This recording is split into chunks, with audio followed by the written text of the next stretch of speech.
Well, I just recapped the bowl game. Obviously, very disappointing. Really, at the end of the day, you've had time to sit on it and watch the tape. And in all three phases, we got away from our formula for our season and winning 11 games in the sixth time in UF's history of doing that.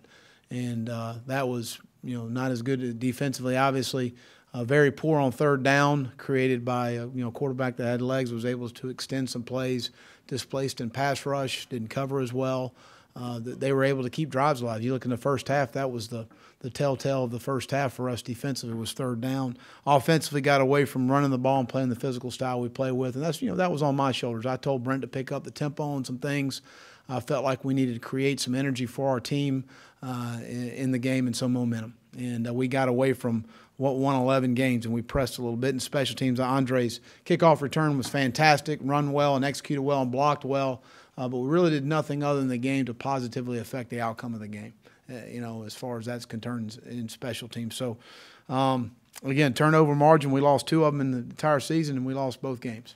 We were a team with little margin for error, for self-inflicted wounds, and we certainly in that game created several for ourselves that put us behind in the game. And I told you after Bowling Green and A&M, that's what our formula was. And that's how we won 11 games, and the 2 we lost was turnover margin and not doing what we needed to do to get it done. So fantastic year. You win 11 games. Didn't accomplish some things we want to accomplish. I think I've been pretty open about that, but I'm very proud of where the program is headed, and there's so many positive things happening in our program as we speak. Excited for Dan Quinn.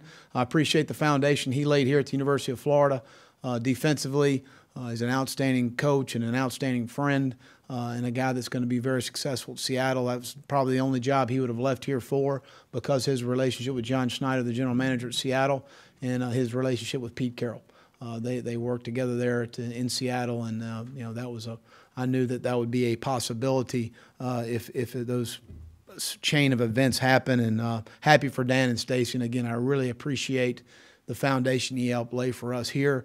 Really excited about DJ Durkin being our coordinator. DJ is similar to Dan in the sense that the guy's a very bright, smart, energetic, does a great job with our players. Obviously, the results he had on special teams are outstanding. Great teacher, sees the big picture of the game, understands what it takes to be successful, but more than anything to me, understands our system. Our system's been pretty good, and we're going to continue to be really good. Dan had never called defenses 2 years ago until he showed up at Florida, and he did a pretty good job in 2 years. And DJ hasn't either, and we're going to be good. And we're going to be fine, and I'm excited about that.